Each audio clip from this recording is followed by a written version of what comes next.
Hey, it's Thursday, and here's your weekly Cyber Snapshot. We're breaking down Apple and Google's VPN problem, SEO-based phishing, a major privacy fine for 23andMe, the Washington Post gets hacked, and Scattered Spider pivots to insurance firms. All of this in less than 5 minutes. Let's go. First up, Apple and Google are still listing Chinese-made VPNs in their app stores, despite warnings over potential data harvesting. These apps claim to protect privacy, but many have ties to companies with questionable data practices in China. Here's what I recommend.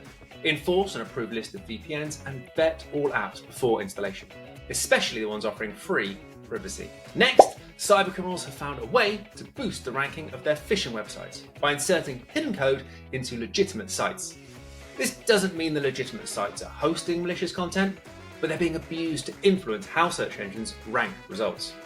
They're doing this to increase the visibility of phishing pages and drive more unsuspecting users to them. To counter this, train your staff to avoid accessing services through search engines. Bookmark logins and avoid clicking on top listed or sponsored results, unless they're verified.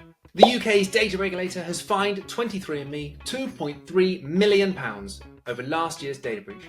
Hackers used credential stuffing to access accounts and leaked sensitive data, including genetic profiles.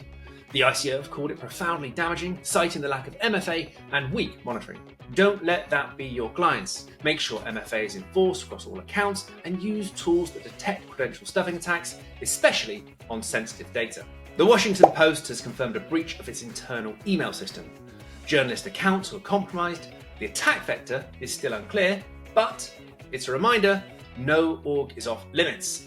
Make sure you're covered. Enforce phishing-resistant MFA and monitor high-value email accounts for suspicious logins.